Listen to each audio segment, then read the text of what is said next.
Hello students, my name is Pradeep Sharma और आप देख रहे हैं अपना प्यारा सा channel Chandrashekhar chemistry. Chandrashekhar chemistry में सभी स्टूडेंट का स्वागत है। क्लास 10th के सभी स्टूडेंट ध्यान दें बच्चों। हमारा चैप्टर नंबर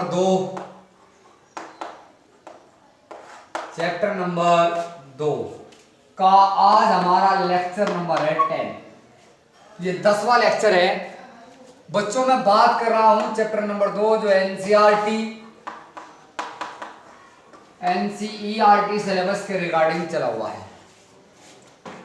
सभी स्टूडेंट जरा ध्यान दें, प्रीवियस लेक्चर में मैंने तुम्हें पढ़ाया था वॉशिंग सोडा, और वॉशिंग सोडे के विषय में मैंने बताया था उसके यूजेस क्या होते हैं। वॉशिंग सोडा कपड़े धोने में यूज किया जाता है और घरों में पुताई वगैरह करने में भी कभी कभी उसका यूज कर लेते हैं। बहुत सारी चीज़ें हैं जो यूज किया जाता है वॉशिंग सोडा। आज हम लोग बात करेंगे खाने के सोडे की। खाने का सोडा, खाने का सोडा यानी कि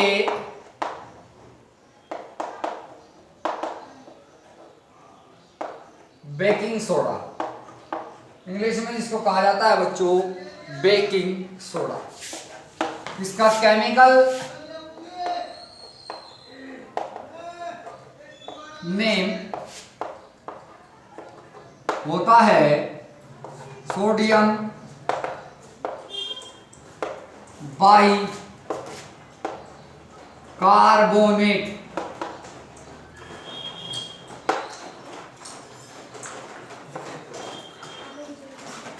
या फिर पढ़ा जाएगा sodium hydrogen carbonate. Chemical name मैंने बता दिया, chemical formula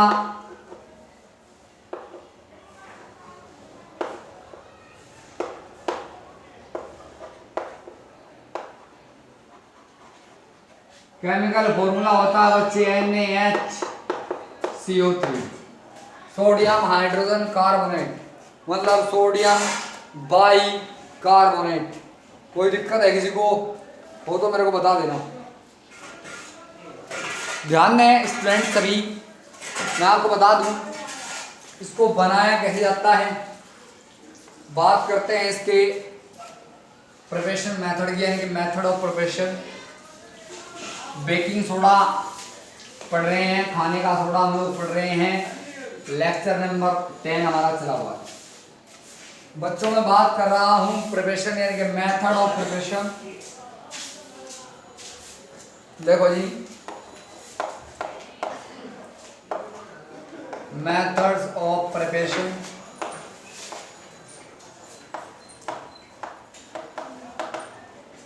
method of preparation, बनाने की विधि क्या भाई। अब हमें हेडिंग है मेरा NaHCO3 सोडियम बाइकार्बोनेट बनाने की विधि। क्योंकि टॉपिक यही है तो बनाने की विधि क्या है, विरचन। सोडियम बाइकार्बोनेट का विरचन हम लोग करेंगे। तो सबसे पहले नंबर 1 मेथड में बताता हूँ। अभी आप लोगों ने इससे पहले लेक्चर में आप लोगों ने पढ़ा था कि साल्वे सोडा विधि जो थी, साल्वे विधि के द्वारा, साल्वे विधि यानी कि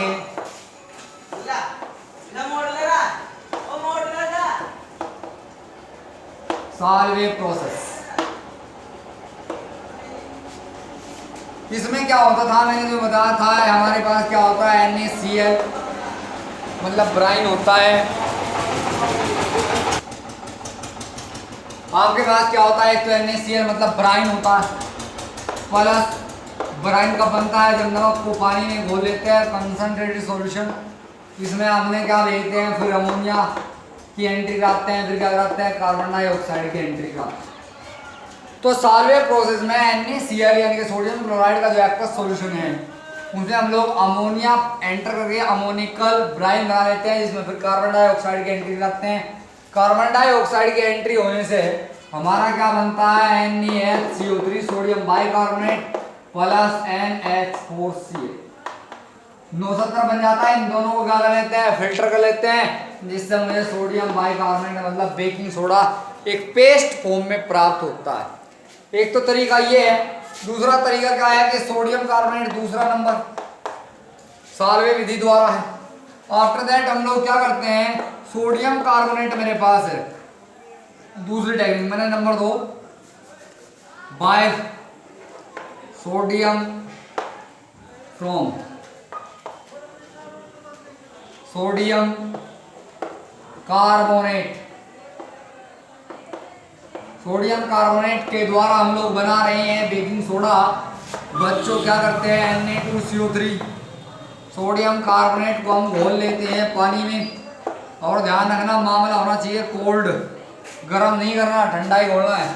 और घोल लिया पानी में, घोलने के बाद मैंने इसमें एंटीग्राई कार्बन डाइऑक्साइड की, किस चीज़ की एंटीग्राई, कार्बन सोडियम कार्बोनेट के एक्वस सॉल्यूशन में कार्बन डाइऑक्साइड की एंट्री करते हैं तो बन जाता है NaCO3 सोडियम बाइकार्बोनेट। बैलेंस करने के लिए 2 से सोडियम बाइकार्बोनेट बन जाता है। सोडियम बाइकार्बोनेट इस तरीके से बनता है, जरा ध्यान दें। तो ये आपका कहलाता है बच्चों बेकिंग सोडा, मतलब खाने का सोडा। इसके बनाने के 2 मेथड मैंने आपको बता दिए हैं। एक बात और ध्यान दें, यदि मैं सोडियम बाइकार्बोनेट को हीट कर दूं, NaHCO3 सोडियम बाइकार्बोनेट मेरे पास है, यदि मैं क्या कर दूं, इसे हीट कर देता हूं, तो हीट करने के बाद ये दोबारा टूट जाता है सोडियम कार्बोनेट में, प्लस वाटर में, प्लस आपकी कार्बन डाइऑक्साइड गैस हो जाती है बच्चों रिलीज। तो सिंपल सी बात है, आप ध्यान देना किस तरीके से हम लोग क्या बना देते हैं, सोडियम बाइकार्बोनेट से सोडियम कार्बोनेट और सोडियम कार्बोनेट से सोडियम बाइकार्बोनेट, मतलब खाने का सोडा आप लोग से बना सकते हो, फिर वॉशिंग सोडा भी, और वॉशिंग सोडे से बना सकते हो खाने का सोडा भी। मैं आपको बता दूं मुख्यतः जो आपका खाने का सोडा है वो रसोई घर में यानी कि आपकी किचन में यूज होता है। जो आपका बेकिंग पाउडर है, बहुत सारे जो क्या काम है इसका किचन में बताता हूँ। ये काम है कि कभी कभी हमें जल्दी होती है भोजन पकाने में, तो थोड़ा सा सोडा डाल लीजिए आप, तो भोजन जो है बड़ी जल्दी से पक जाता है। बहुत सारे स्वादिष्ट भोजन जैसे पकोड़े वगैरह हमें बनाने होते हैं तो उसमें भी थोड़ा सोडा डाल लेते हैं। कभी कभी हमें छोले बनाने का मन करता है तो उनमें भी हम लोग क्या डालते हैं, सोडा डालते हैं। ऐसे ही आपके जो रसगुल्ले वगैरह होते हैं उनमें भी क्या डाला जा, सोडा डाला। तो घरेलू यूज में जो खाना बनाने में यूज होता है वो होता है आपका बेकिंग सोडा, मतलब इसीलिए इसे कहा जाता है खाने का सोडा। बच्चों मैं बात करता हूँ इसकी प्रॉपर्टीज की। प्रॉपर्टीज मतलब गुण। अभी आपको पता है गुण भी मैंने 2 टाइप के बता रखे हैं बच्चों। प्रॉपर्टीज में नंबर 1 हेडिंग है मेरा फिजिकल गुण, यानी कि फिजिकल भौतिक गुण। प्रॉपर्टीज तो प्रॉपर्टीज मतलब भौतिक गुण, फिजिकल प्रॉपर्टीज भौतिक गुण। सबसे पहला नंबर 1 बच्चों, आप लोगों ने एक बात देखी होगी अपने जीवन में, कभी खाने का सोडा तो देखा ही होगा। तो इसका जो कलर होता है वो वाइट कलर का। बच्चों आप लोगों ने सॉलिड भी देखा होगा, it is crystalline solid, white solid. ये क्या होता है, वाइट सॉलिड होता है जी। सफेद रंग का ठोस पहला पॉइंट। जो हमारा खाने का सोडा होता है वो सफेद रंग का ठोस होता है, क्रिस्टलीय। दूसरी बात करेंगे भाई, मैं बात करता हूं सोल्यूबिलिटी की। सोल्यूबिलिटी मतलब विलेयता। विलेयता का मतलब होता है बच्चों घुलने की अक्षमता। बच्चों इसकी जो पानी है ना आपका वाटर में जो इसकी सोल्यूबिलिटी है, जो इसकी विलेयता है वो बहुत कम होती है। यानी कि ये पानी जो है, पानी में जो है बहुत कम घुलता है। क्या होता है, बहुत कम घुलता है, यानी कि अल्प मात्रा में जल में ये विलय होता है। तो सिंपल सी बात है, आप लोगों ने इसकी सोल्यूबिलिटी पढ़ ली। अब मैं बात करता हूँ किस चीज़ की, जरा ध्यान दीजिए। अब हम थोड़ा आगे चलते हैं। जो सोडियम, एक और बात बताऊँ, Na2CO3 सोडियम कार्बोनेट जल में पूर्ण रूप से विलय है। क्या होता है? जल में पूर्ण रूप से विलय होता है। जो सोडियम कार्बोनेट है वो जल में क्या होता है? कंप्लीटली सोल्यूबल, कंप्लीटली सोल्यूबल होता है। और ये क्या होता है? जो वाटर में जो सोल्यूबिलिटी है बेकिंग सोडे की, मतलब सोडियम बाइकार्बोनेट की, वो होती है लेस सोल्यूबल, लेस सोल्यूबल, मतलब बहुत कम घुलनशील होता है सोडियम बाइकार्बोनेट। तो पानी में बहुत कम घुलता है, कांस्टेंट मतलब रूम टेम्परेचर पर चल रहे हैं। देखो एक बात ध्यान रखना, सोल्यूबिलिटी डिपेंड जरूर करती है टेम्परेचर पर, टेम्परेचर पर सोल्यूबिलिटी अवश्य डिपेंड करती है।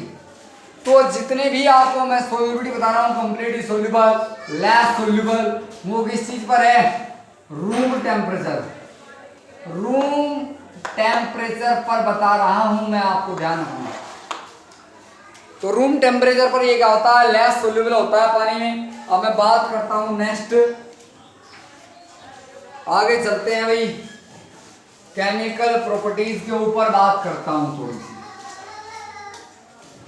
हमारे पास प्रॉपर्टीज में नंबर 1 नंबर 2 हेडिंग क्या है मेरा? Chemical properties, chemical properties, properties मतलब रासायनिक गुण। क्या बोलेंगे? रासायनिक गुण। अच्छा बच्चों, कभी कभी क्या होता है, बच्चों को ये भी पता नहीं होता कि फिजिकल प्रॉपर्टीज क्या होती हैं और केमिकल प्रॉपर्टीज क्या होती हैं। सुन लो ध्यान से, जो चीज आप देख करके बता दो वो फिजिकल है, और जो देख करके ना बता सकते हो वो केमिकल है। सपोज दैट मैंने आपको बेकिंग सोडा बोला था, NaCO3 बेकिंग सोडा आप लोगों ने देखा, देख करके आप लोगों ने क्या बताया? ओहो, हम लोग देख करके ये बता रहे हैं, क्या बता रहे हैं? कि इसका कलर सफेद है। तो जो कलर है वो क्या है? फिजिकल प्रॉपर्टीज है। दूसरी बात, हम देख करके बता रहे हैं कि भाई ये ठोस है, तो जो ठोस है वो भी क्या है? फिजिकल प्रॉपर्टीज है। तीसरी बात, मैंने उसे पानी में डाला, डाल करके घोल कर देखा, तो देख कर ये बताया घुल गया कि कम घुल गया है भाई? घुल गया मतलब उसमें डिजोल्व हो गया, या फिर डिजोल्व नहीं हो रहा, या बहुत थोड़ा सा डिजोल्व हो रहा है। तो मतलब हम देख करके बता रहे हैं ना। तो सोल्यूबिलिटी यानी कि विलेयता भी क्या है? फिजिकल प्रॉपर्टीज होती है। दूसरा, उसका बॉइलिंग पॉइंट क्या है, उसका मेल्टिंग पॉइंट क्या है। तो कोई भी बॉडी रही हो, उसका boiling point, melting point, freezing point, ये सब क्या होते हैं? यानी कि क्वथनांक, गलनांक, खीमांक वगैरह जो होते हैं, ये सब क्या होते हैं? रंग क्या है, फिजिकल स्टेट क्या है, मतलब आपका सोल्यूबिलिटी क्या है। तो ये सारी बातें क्या होती हैं? फिजिकल प्रॉपर्टीज के अंदर आती हैं। केमिकल प्रॉपर्टीज क्या होती है, मतलब रासायनिक गुण क्या होते हैं? केमिकल प्रॉपर्टीज ये होती है कि जब आप किसी अदर मेटल से, कंपाउंड से, अदर मॉलिक्यूल से आप उसकी रिएक्शन कराते हो, तो उस रिएक्शन को आप ऐसे नहीं देख सकते, उसको आप पता करोगे कराने के बाद ही। क्या आप लोगों ने देख करके बता दोगे? नहीं, उसमें कोई चेंज आएगा क्योंकि उसमें नए प्रोडक्ट बने हैं, रिएक्शन होगी या नहीं होगी, ऐसे नहीं देख करके नहीं बता जा सकता उसको। आफ्टर दैट मैं बताता हूँ इफेक्ट ऑफ हीट। यदि मैं इसे गर्म करूँ तो गर्म करने के बाद इसका डिसोसिएशन कैसे होता। तो ये सारी बातें आपकी आती है केमिकल प्रॉपर्टीज के अंदर। तो पढ़ते हैं हम लोग केमिकल प्रॉपर्टीज। तो सबसे पहले यदि मैं बात करता हूँ केमिकल प्रॉपर्टीज में, तो ध्यान दें आप लोग, यदि मेरे पास है कॉपर सल्फेट, मेरे पास कॉपर सल्फेट एक एक्वस सॉल्यूशन, कॉपर सल्फेट में मैंने यानी कि कॉपर सल्फेट लिया और NaCO3 सोडियम बाइकार्बोनेट डाल दिया, तो बच्चों क्या बनेगा? रिएक्शन करके देखो क्या बनने वाला है, विचार कीजिए क्या बनेगा। ध्यान लगाइए, मैंने रिएक्शन करने की आपको टेक्निक बता रखी है, किस तरीके से आप लोग रिएक्शन करते हैं। चलो देखते हैं, मेरी टेक्निक का यूज कीजिए। मेटल, तो मैं कुछ फंडे बताता हूँ। तो फंडे क्या है? मेटल और नॉन मेटल का एडिशन कोई रोक नहीं सकता। मेटल नॉन मेटल के साथ ऐड होता है, बाकी हाइड्रोजन ऑक्सीजन आई तो वाटर बनता है, और कार्बन ऑक्सीजन है तो कार्बन डाइऑक्साइड भी बन जाएगा। तो सिंपल सी बात है, जो चीज बनती है उसे बनाइए और जो लास्ट में बचता है तो छोड़ दीजिए।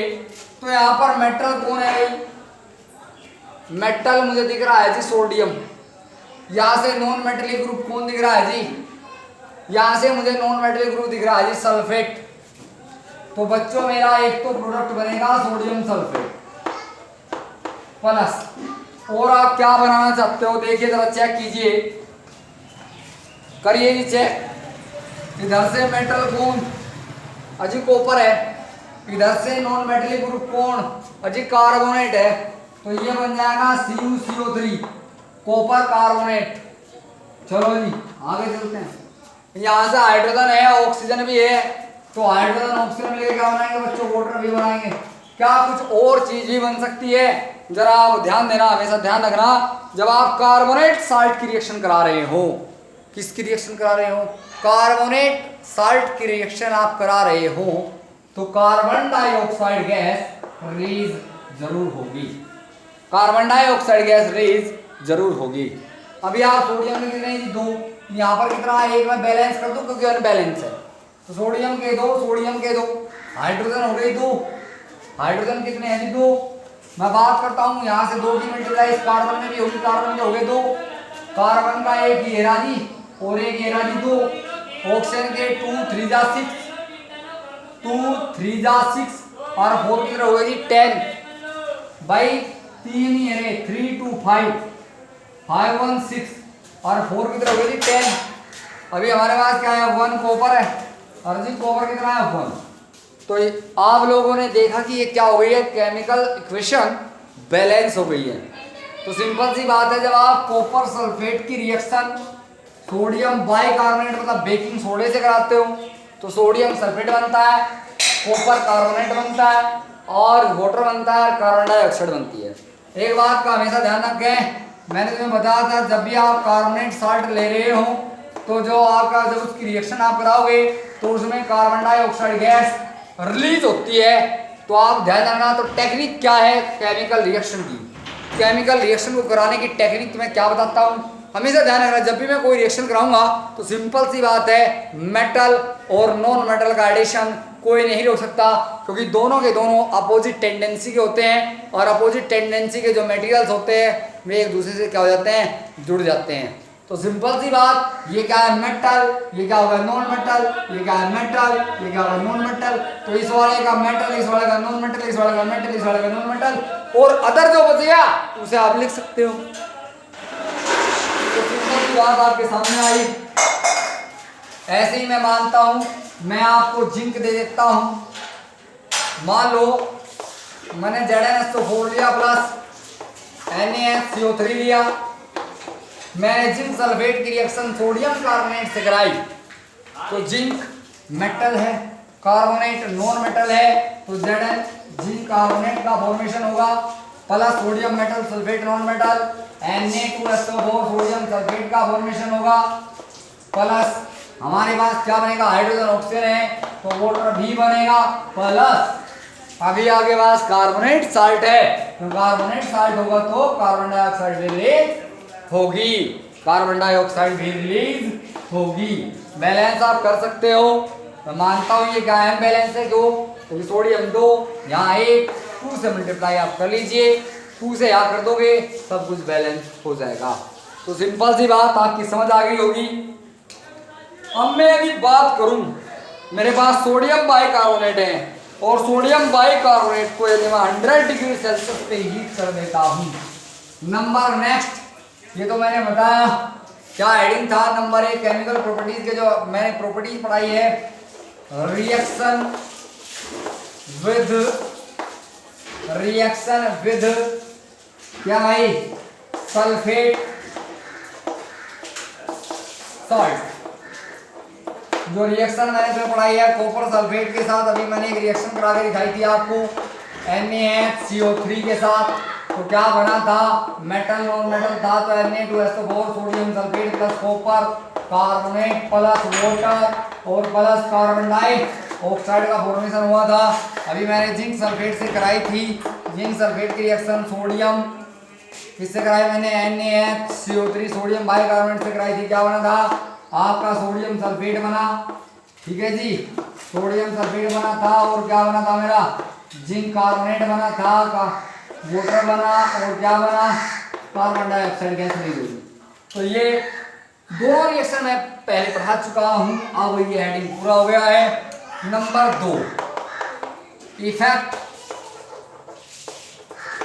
ऑफ हीट, मतलब गर्म करने पर क्या इफेक्ट पड़ता है। मान लो मेरे पास सोडियम बाइकार्बोनेट है, मान लो कि है, और मैंने उसे 100 डिग्री सेल्सियस, 100 डिग्री सेल्सियस में कितने केल्विन होंगे कौन बताएगा। आप जोड़ सकते हो 273 मतलब 373 केल्विन होंगे।